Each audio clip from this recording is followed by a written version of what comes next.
श्री शिवाय नमस्तु भयम। दोस्तों, जैसा कि आप सभी लोग जानते हैं कि 24 फरवरी 2026 यानी मंगलवार को पड़ रही है फाल्गुन महीने की शुक्ल पक्ष सप्तमी तिथि।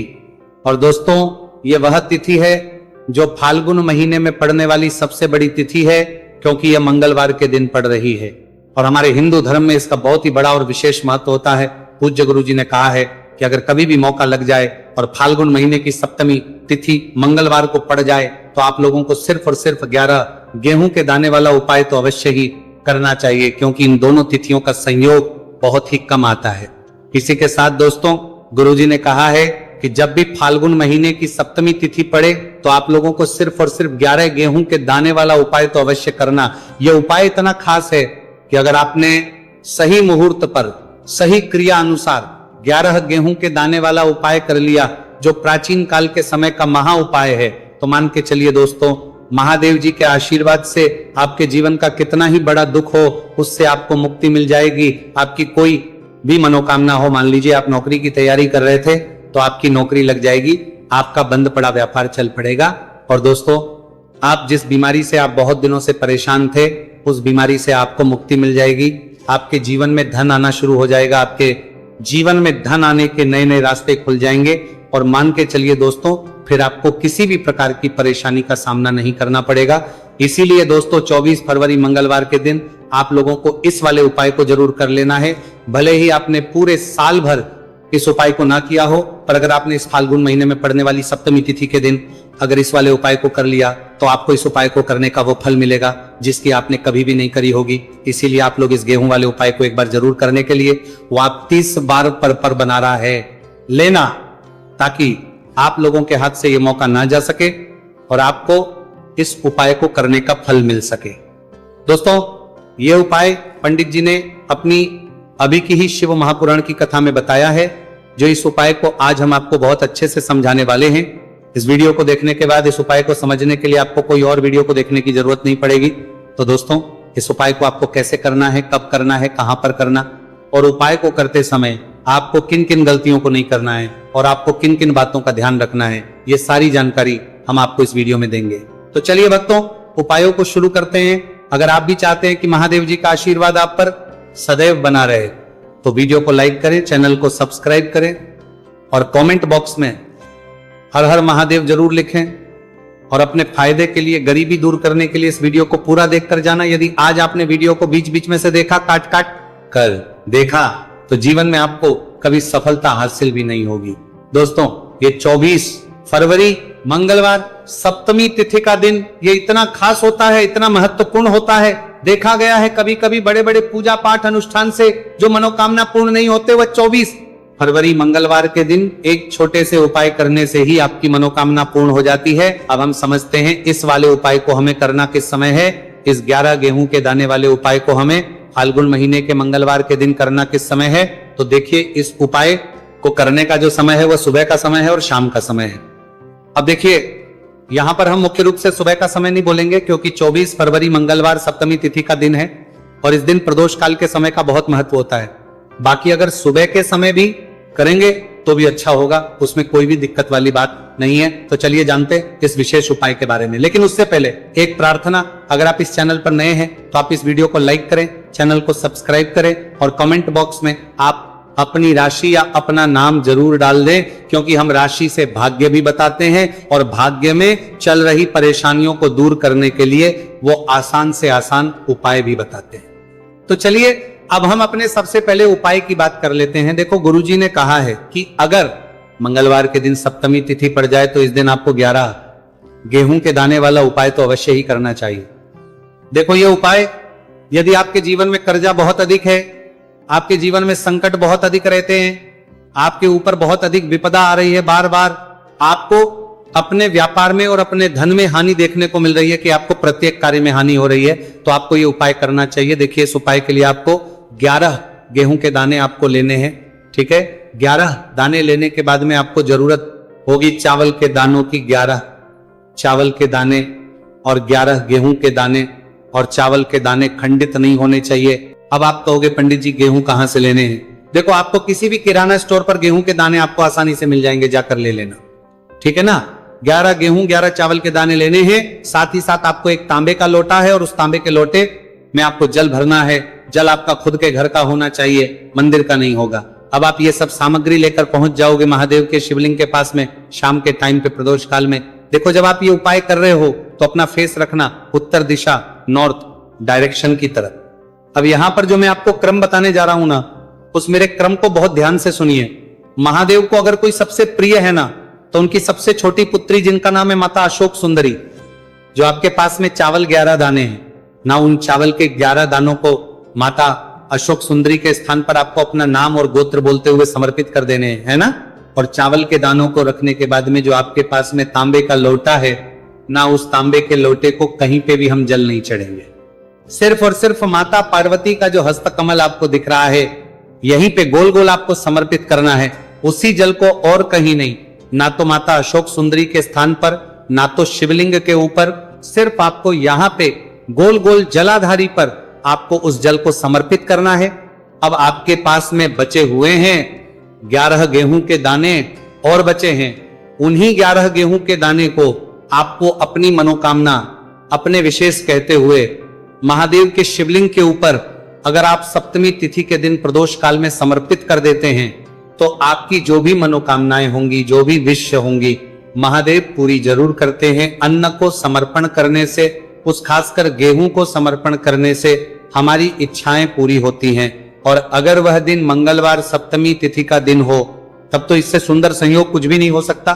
आपकी इच्छाओं को पूरा करने के लिए स्पेशल बहुत प्यारा सा उपाय आप सभी को जरूर करना है। ध्यान में रखिएगा, ये उपाय प्रदोष काल में करना है। देखो गुरुजी ने कहा है भगवान शिव के शिवलिंग पर 33 कोटि देवी देवताओं का वास होता है। अगर हम शिवलिंग के सामने कुछ भी उपाय करते हैं तो हमारे सभी देवी देवता हमसे खुश हो जाते हैं। ये उपाय आपको अवश्य करना है।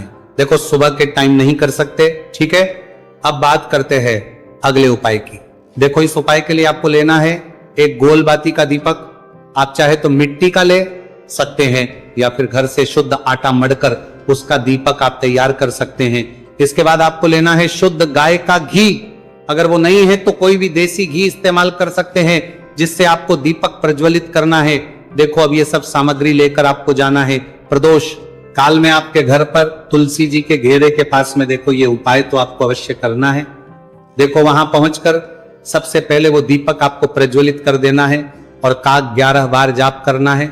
उसके बाद आपको अपने सीधे हाथ में थोड़ी हल्दी लेकर उस दीपक में अपना नाम और गोत्र बोलते हुए डाल देना है। उसके बाद माता लक्ष्मी से आपको प्रार्थना करना है कि हे महालक्ष्मी हमारी सभी दुख तकलीफों को दूर करो, हे महादेव हमारे सब दुख कष्टों को खत्म करो। इस भावना से आपको यह उपाय करना है। चलिए अब बात कर लेते हैं दूसरे उपाय की। दोस्तों आप सभी जानते हैं कि मंगलवार सप्तमी तिथि का दिन समर्पित होता है भगवान महादेव को, या कि माता पार्वती को सप्तमी तिथि का दिन समर्पित होता है।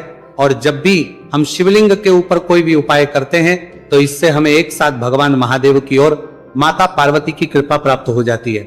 देखिए दोस्तों गुरुदेव ने बताया है कि मंगलवार के दिन किया जाने वाला यह सबसे खास और सर्वश्रेष्ठ उपाय है। 7 चने की दाल लेनी है। देखिए आप 7 चने की दाल भी ले सकते हैं या फिर 11 भी ले सकते हैं, 21 या फिर 108 चने की दाल ले सकते हैं।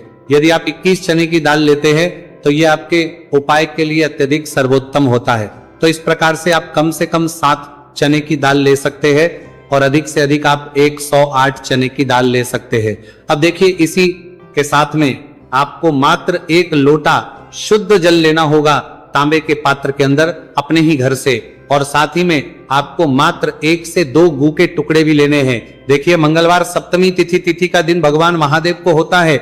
आपको ये जो सारी सामग्रियां हैं इन्हें लेकर के पहुंच जाना है भगवान शिव के मंदिर में।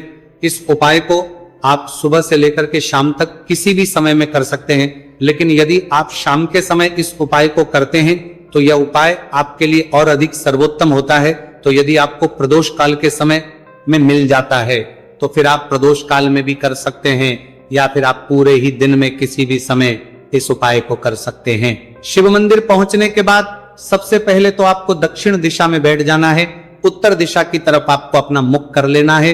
लेकिन यदि शिवालय में भीड़ है, शिव मंदिर में भीड़ है, तो फिर आप किसी भी दिशा में बैठकर इस उपाय को कर सकते हैं। तो देखिए सबसे पहले आपके पास जो गुड़ के टुकड़े हैं जो आप गुड़ के टुकड़े लेकर के आए थे, उन्हें आपको शिवलिंग के सामने ही, जो आपके पास एक लोटा जल है, उस पात्र में आपको ये गुड़ के टुकड़े डाल देना है। इसी के साथ में आप जो चने की दाल लेकर के थे, चाहे आप 7 चने की दाल लेकर के आए हैं, 11, 21, जितने भी आप चने की दाल लेकर के आए हैं, इस चने की दाल के ऊपर आपको जो आपके पास गुड़ वाला जल आपने तैयार किया है, इसमें से थोड़ा सा जल आपको इस चने की दाल पर डाल लेना है। अब देखिए, आपके पास जो गुड़ वाला जल है, इसमें से सबसे पहले थोड़ा सा जल आपको श्री गणेश जी वाले स्थान पर समर्पित कर देना है, श्री शिवाय नमस्तुभयम इस मंत्र का जाप करते हुए। फिर थोड़ा सा जल आपको श्री कार्तिकेय जी वाले स्थान पर समर्पित करना है, श्री शिवाय नमस्तुभयम इस मंत्र का जाप करते हुए। फिर थोड़ा सा जल आपको माता अशोक सुंदरी वाले स्थान पर भी समर्पित करना है, श्री शिवाय नमस्तुभयम इस मंत्र का जाप करते हुए। फिर थोड़ा सा जल आपको माता पार्वती के हस्त कमल पर समर्पित करना है और आपको श्री शिवाय नमस्तुभयम इस मंत्र का जाप कर लेना है। अब देखिए दोस्तों, आपके पास जो सा जल और शेष बचेगा, इसमें से आपको केवल थोड़ा सा जल शिवलिंग पर अर्पित कर देना है और अंत में आपको उस पात्र में थोड़ा सा जल और शेष बचाना है। पूरा जल आपको शिवलिंग पर अर्पित नहीं करना है, अंत में आपको थोड़ा सा जल और शेष बचाना है। अब देखिए, आप जितनी भी चने की दाल लेकर के आए हैं, अगर आप 7 चने की दाल लेकर के आए हैं, तो आपको 7 बार श्री शिवाय नमस्तुभयम इस मंत्र का स्मरण कर लें। यदि 11 चने की दाल लेकर के आए हैं, तो फिर आपको 11 बार इस मंत्र का जाप करना है। जितनी भी चने की दाल लेकर के आए हैं, उतनी बार आपको श्री शिवाय नमस्तुभयम इस मंत्र का जाप करना है। और फिर आपको ये जो चने की दाल है, इसे शिवलिंग के ऊपर ही समर्पित कर देनी है। लेकिन आपको ये चने की दाल बृहस्पतेश्वर महादेव का स्मरण करते हुए ही शिवलिंग पर अर्पित कर देनी है और आपको अपनी मनोकामना को भी बोल देनी है। आप जो भी मनोकामना है, चाहे वो धन प्राप्ति को लेकर हो, नौकरी से संबंधित हो, विवाह से संबंधित हो, या फिर आपके मकान जमीन जायदाद से संबंधित हो, चाहे ग्राहक क्लेश से संबंधित हो, या फिर किसी भी प्रकार की जो मनोकामना है, उसे आपको बृहस्पतेश्वर महादेव से परिपूर्ण करने की प्रार्थना कर लेनी है।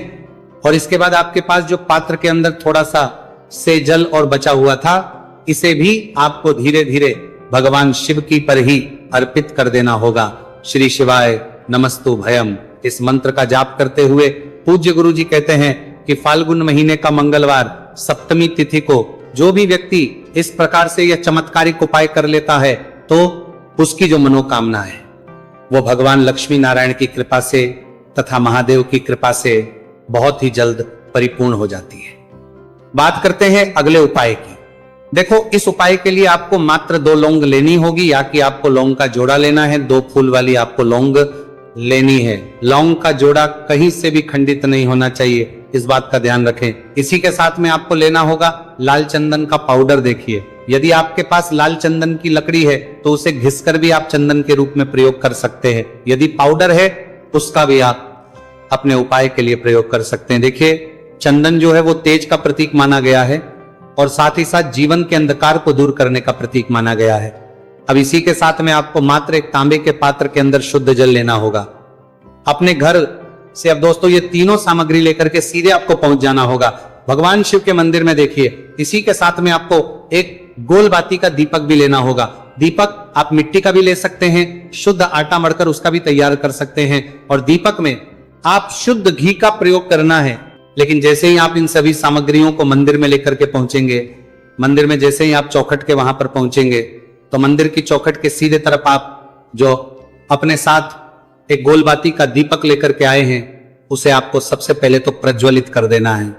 यानी कि जैसे ही आप मंदिर की चौखट के वहां पर प्रवेश करते हैं, तो उसके सीधे तरफ आपको ये गोलबाती का दीपक प्रज्वलित कर देना है।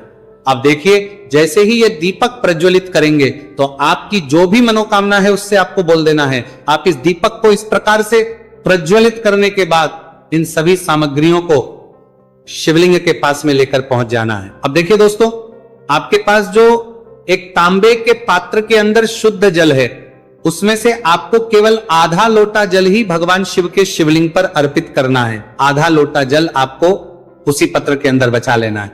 अब दोस्तों, पास जो 2 लौंग है, यानी कि लौंग का जोड़ा है, उससे आपको अपना नाम और अपने गोत्र को बोलते हुए आपकी जो भी समस्या चल रही है, आपके जीवन में जो भी परेशानी उत्पन्न हो रही है, उन्हें आपको बोल देना है। और ये जो लौंग का जोड़ा है इसे आपको भगवान शिव के शिवलिंग पर अर्पित कर देना है। जैसे आप ये 2 लौंग शिवलिंग पर चढ़ाएंगे तो अपना हाथ जो है वहां पर आपको रखना है और महादेव से आपको करनी है कि मेरे जीवन की ये जो परेशानियां हैं ये सभी दूर हो जाए। यानी कि आपके जीवन में धन की संबंधित परेशानी चल रही है, कर्ज की समस्या चल रही है, बच्चों का पढ़ाई लिखाई में मन नहीं लग पा रहा है, घर के जो आर्थिक संकट है वो सभी दूर हो, व्यापार आपका ढंग से नहीं चल पा रहा है, घर में रोग की स्थिति बनी हुई है, यानी कि जिस भी प्रकार की आपकी समस्याएं हैं उसे आपको बोल देना है और महादेव से इन सभी समस्याओं को दूर करने के लिए आपको प्रार्थना कर लेनी है। अब देखिए दोस्तों, आपने जो 2 लौंग शिवलिंग पर समर्पित की थी उससे आपको वहां से उठा लेना है और इन दोनों लौंग को आपको शिवलिंग से उठा करके सीधे उससे जल के पात्र के अंदर डाल देना है। यानी कि अपने आधा लोटा जल और बचाया हुआ था उसी के अंदर आपको ये 2 लौंग डाल देनी है और साथ में आप जो लाल चंदन ले आए थे उस लाल चंदन को भी आपको उसी पात्र के अंदर डाल देना है। यानी कि आधा लोटा जल और बचा हुआ है तो उसी आधे लोटे जल के अंदर आपको ये लाल चंदन भी डाल देना है। अब देखिए, इस आधे लोटे जल में है जिसमें अपने 2 लौंग डाली है, लाल चंदन डाला है, उससे सीधे लेकर के आपको पहुंचना है बेलपत्र के वृक्ष के। वहां पर देखिए बेलपत्र का वृक्ष यदि आपके घर पर है तो वहां पर आपको आ जाना है, आपके घर के पास कहीं भी है तो वहां पर आपको पहुंच जाना है और उसके बाद आपका जो मुख है वो दिशा की ओर होना चाहिए और उसके बाद आपको अपना नाम और अपनी गोत्र को बोलना है और पुनः अपने जो भी परेशानियां शिवलिंग के पास में बोली थी उन्हें आपको वापस से बेलपत्र के वहां पर भी बोल देनी है। और ये जो आधा लोटा जल और है इससे आपको पूरा बेलपत्र के वृक्ष की जड़ DDH में श्री शिवाय नमस्तुभयम इस मंत्र का जाप करते हुए समर्पित कर देना है। पूरे साल भर इस उपाय को ना किया हो पर अगर आपने इस मार्गशीर्ष महीने में तो आपको इस उपाय को करने का वो फल मिलेगा जिसकी आपने कभी कल्पना भी नहीं करी होगी। इसीलिए इस हल्दी दीपक वाले उपाय को एक बार जरूर कर लेना ताकि आप लोगों के हाथ से यह मौका ना जा सके और आपको इस उपाय को करने का फल मिल सके। दोस्तों, ये उपाय पंडित जी ने अपनी अभी की ही शिव महापुराण की कथा में बताया है, जो इस उपाय को आज हम आपको बहुत अच्छे से समझाने वाले हैं।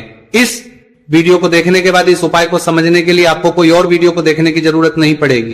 तो दोस्तों, इस उपाय को आपको कैसे करना है, कब करना है, कहां पर करना है और उपाय को करते समय आपको किन किन गलतियों को नहीं करना है और आपको किन किन बातों का ध्यान रखना है, ये सारी जानकारी हम आपको इस वीडियो में देंगे। तो चलिए भक्तों, उपायों को शुरू करते।